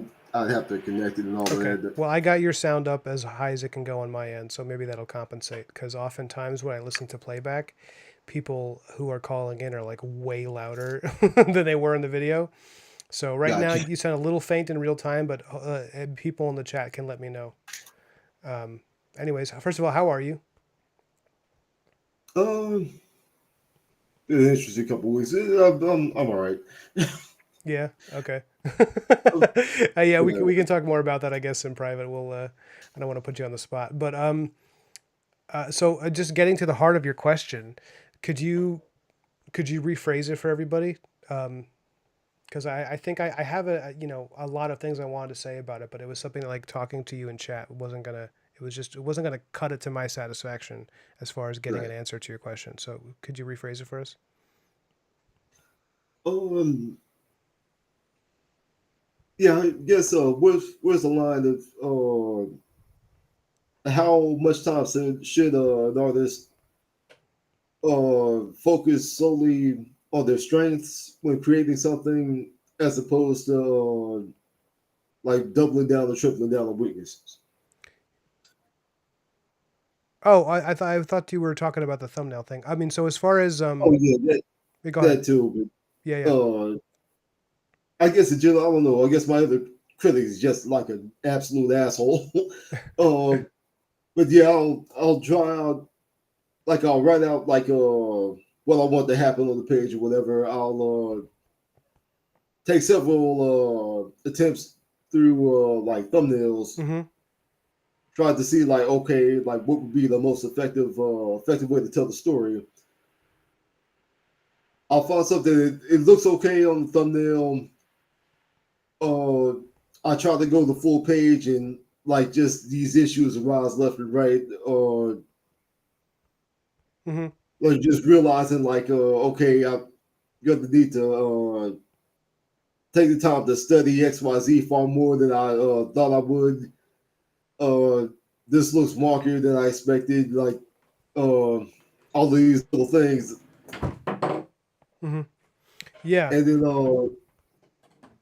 because the issue was like, okay, maybe if I go for a more simplistic style that looks okay, maybe I can go that route.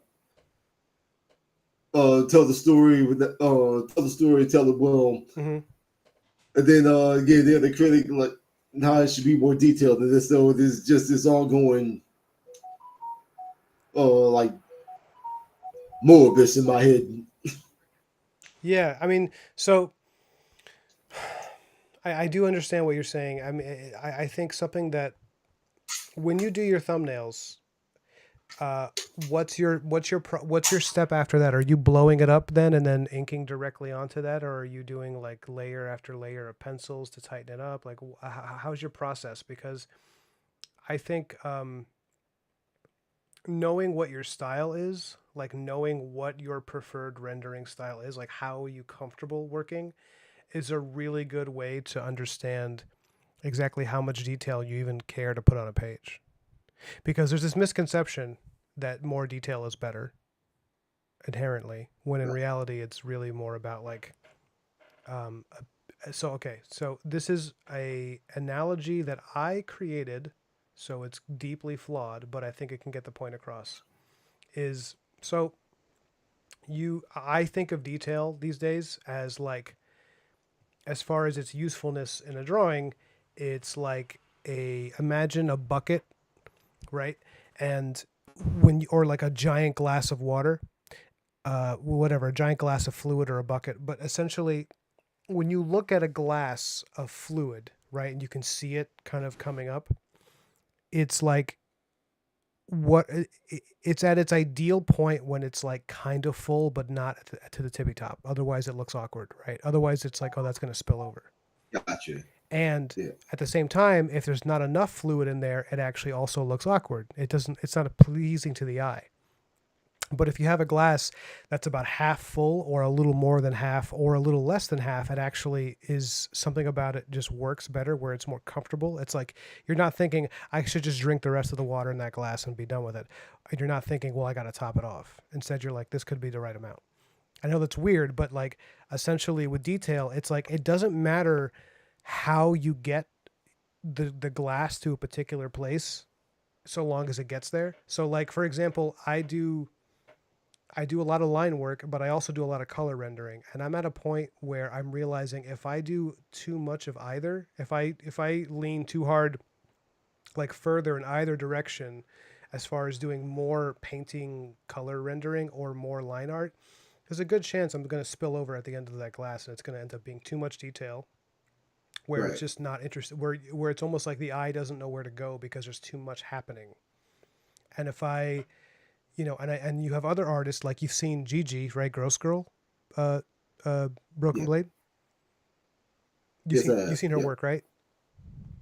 Yeah. I've seen do drawings on Discord. Yeah. So like you've seen her drawings. They're like really clean and smooth, um, but they're like as far as detail goes, they're like not as much line art as I like, not as much line work as I do, but they're still in that sweet spot of like just like a little lower in terms of like how much constant rendering she's doing, but she's still in that sweet spot where if she went lower and she did less rendering it wouldn't work quite as well, and if she did more it might not work as well because her style kind of demands a certain cleanness to it.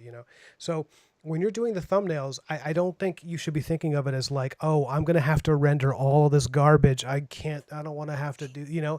Instead it's like, if you're doing comics anyway, comics, it's kind of like hieroglyphics. Really the goal is to communicate a lot by doing little, you know. Um, and Right. have you ever heard of Chris Samney, the Um. the artist? No, no, I Okay, don't think I have. I'll send you some of his stuff because he's a master of using just a few lines to communicate a ton of really great information in a comic. Um, Oh, and he really dispels this idea of like with his work of like, oh, I have to do all this, everything's got to be like super rendered. Instead, he just has these beautiful, clean forms, and I could just look at his art all day. It's so nice. Um, so yeah, I mean, as far as the thumbnails, it's like I feel like maybe you're getting overwhelmed because it's possible that what you're feeling is this really unnecessary pressure to just render everything because it's like there's this ego attached to it of like, oh, that's what you're supposed to do if you're a legit artist. yeah, ego is absolutely an issue. You think so? Yeah, absolutely. I mean, I'm interested in Because what you mean. Yeah. I like the water analogy. That's pretty spot on. But yeah, like I'll try like a more simplistic style. Like go for the proverbial half full, Hmm. and then just voice it back. Like, no, dude, there's still you can add more water to this. Fuck you, you're lazy. Yeah.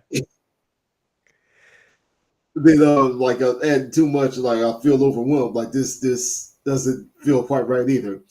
It's right at the brim. So this you're trying to find that balance, I guess. Yeah. Yeah. Have you sent me some of your originals? I feel like I'm sorry. Sometimes I forget because there's just a lot of art in the Discord. But have you shown me some of your stuff?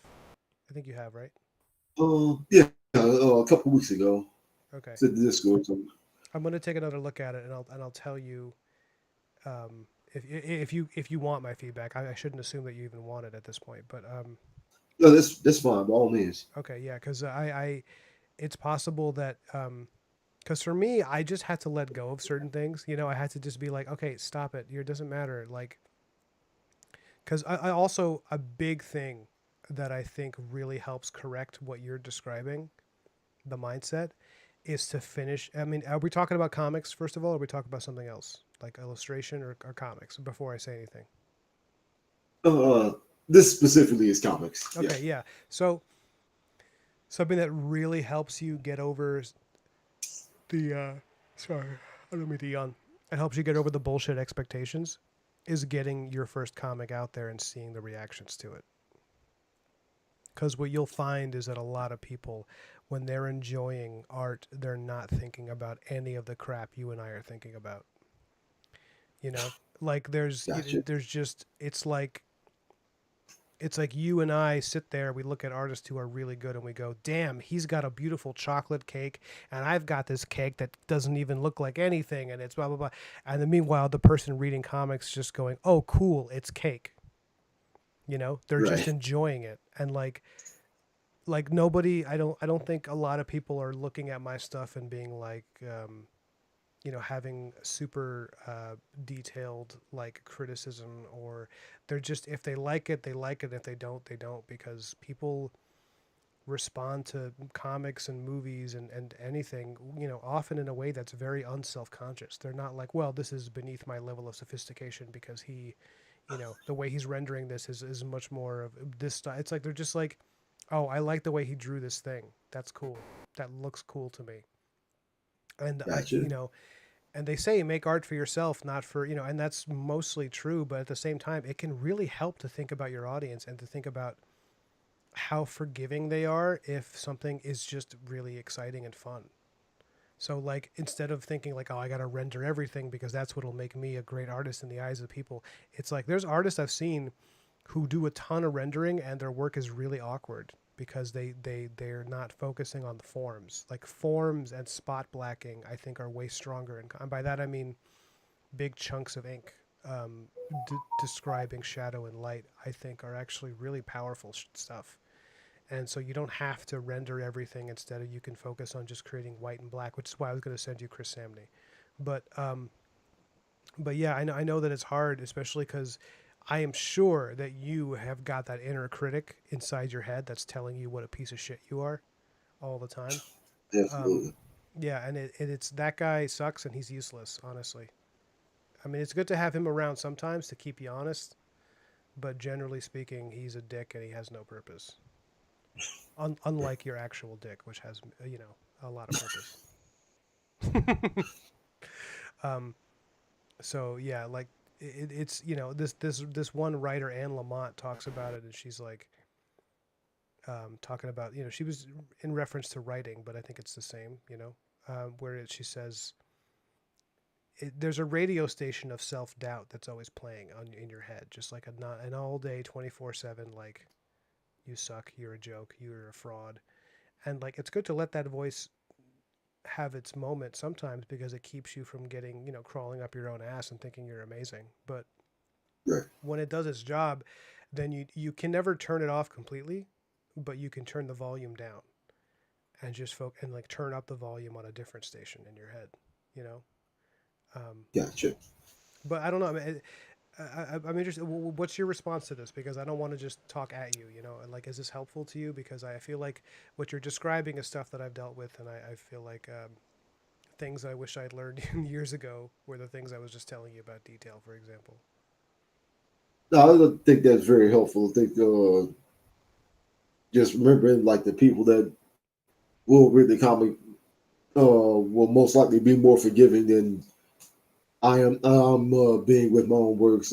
That's very good to hear. Yeah, I mean, it's like when you draw a comic, it's like you shouldn't be thinking of, I mean, I don't think it's healthy to be thinking about other artists and like what they're going to think, because frankly they are not the ones who are going to support you and buy it and enjoy it. I mean, they might, like on comics, artists read each other's work for sure, but like when I'm drawing Black Marrow now, I'm not thinking about like my peers who are like, well, I hope that they respect the work I did and that they see me as, it's like it doesn't matter. They will, because people are generally kind in that way, and if you do something cool, they'll let you know. But what I'm really thinking about is the reader who's gonna like read it, and whether or not they're having a good time, and whether or not the art is helping them do that, and like at which point I'm adding more detail to the page for me, and that's okay to do it just for you sometimes. But um, thinking about like when you're watching a movie and they have an establishing shot of a new environment, like how useful is that establishing shot if it goes on for like 3 minutes instead of like 5 seconds? You know, Right. eventually the viewer is like, yeah, I get it. They're in a cave. What's happening in the Yeah. cave? And it's like you kind of treat comics the same way, where there's a kind of focus. It either focuses on something or it blurs something out. But what you choose to focus on is really important for getting the story to the next thing. So when you're doing the thumbnails, like I think I just think you should keep that in mind. Of like first and foremost is the story, and it'll take I just think you'll find that it'll take certain responsibilities off the table, where you'll stop. Hopefully, you'll stop worrying about, am I rendering this enough? What's the level of sophistication here? Instead, it's like how much detail do I need to establish this is a kitchen, or this is the woods, or and then once you get comfortable with that, yeah, you start adding more things, you start screwing around, have fun, absolutely. Gotcha. But yeah, I'm gonna go in a minute, but I want to know if you had anything else you wanted to say or ask, or what. Um, just thanks for chatting to me about this. Something I've been struggling with for years. Um, love your artwork. Oh, thank You you, seem man. like a really upstanding dude, and I got a free therapy session here. Well, I didn't hear what you Today. said. I seemed like a what? I'm sorry, I talked over you there for a second. Really, really good and upstanding dude. Oh, thank you, man. Sorry, I didn't mean to make you repeat that. Oh no, But I no appreciate problem. that. I try to be, man. This is like, it's also just like people need to talk to somebody who's done it. Um, and I don't understand why so many artists have that thing where they like keep the people who like their work, they keep them at like a distance. Um, it just never made Right. sense to me, especially because every experience I've had has been, not every, but most of them have been extremely positive. But but yeah, dude, like seriously, reach out to me on Discord, send me some of your current work, and I'd love to take a look at it. And also, like, I hope you continue to share it with the people on the Discord, because they're going to give you good feedback. But the main thing to walk away with this is to like finish that first comic and get it out there, because you're gonna see it's gonna answer some questions for you, positively or negatively. But like it's so much more important to just finish the comic and get it out there. That it's so much more important to do that than to have it be perfect. Because Gotcha. I spent years in that loop of like, trust me, before I was doing this, and people were like buying the comics and stuff, I was for years doing false starts, you know, where I would have my client work, and then I would be working on the stuff that I wanted to do, my comics, even before Black Mirror. There were other things I want, and it was just like I would keep second guessing myself. I'd be like, no, this doesn't look right. Stop. Do it over. You're not good enough. Don't do it. And the Right. only time things started to work out for me, and I started to get like a real career where it was like I was getting some traction, was when I just did Black Mirror, and I just went, I like sprinted toward the finish line. I was just like, I am gonna just knock this out. It's gonna take me like a year, but I'm not gonna stop, even if it feels awkward, because at this point I just need to have something that's. And I didn't, every second I was like, I didn't even I actually wrote Black Mirror after I drew it. Like I did Oh wow. the script after the art, because I was like, because I knew that if I wrote it first, I was going to do the writer's thing of redrafting it over and over. But if I did Yeah. the Marvel method, where I drew it first and then did the writing after, what that does is it forces me to make the story work with the art, and the art guides it, and the art is like the big thing that makes it a comic and not just like a script for a movie. So I'm not saying you should Gotcha. do that, because not everybody can work that way, and not everybody likes to work that way, and I hear that.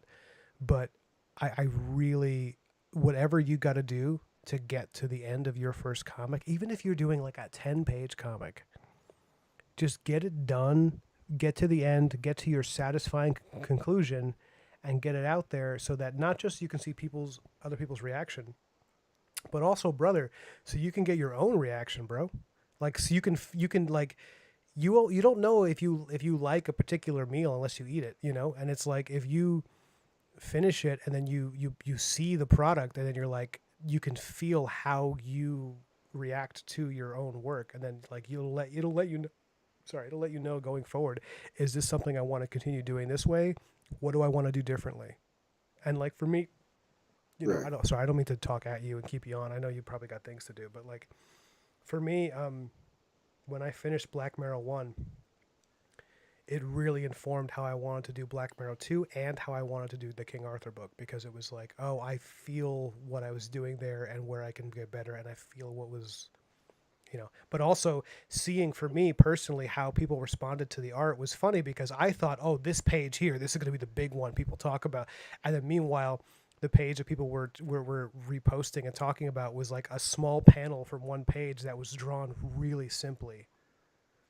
And it was because because the narrative of that panel, the little story in that panel, it was from book 1 where he's standing in front of that girl he rescues from the demon in the cornfield, and he just says, "Don't worry, we're gonna win." Like that was a panel that people kept reposting, and it's not a super. I mean, I think it's a nice drawing, but it's super simple. It's just like him covered in shadow. There's maybe 20 lines in the whole panel, and that was the one that got reposted, not the stuff where it was the big splash pages, because it was like, that's what I mean when I say people, they're not thinking about that when they look at comics, especially. They're thinking, is, you know, is this moving me, you know? So just something to Right. keep in mind. And sorry, I know we already said our goodbyes, but you reminded me of that, and I wanted to let you know that. Yeah. Thanks again. Yeah, This brother. is very Yeah, you reach out to me anytime, okay, man. all right. We'll do. All right, man. I'm gonna end the stream here. I'm gonna end the call. I'll see you on the Discord All right. You too. later, bud. Bye. And I think I'm gonna end the stream there, guys, because it's been 2 hours, and we've had a good time, and we all got to talk to our friend Broken Blade, who's a regular on our streams, on my stream, and we all love him. He's great. Yeah. So for you guys, I hope that talk helped any of you who are probably having the same problem. I wanted him on because what Broken Blade is describing is super common, super common for, especially for any artist, but comic artists in particular, because you're also working as a writer. Um, yeah, I'll send you the email, Jacobo. I'll send you the my email on Discord, and we can do a chat on Tuesday. Um, all right, guys. I love you. It was great. Have a good night. Sleep well.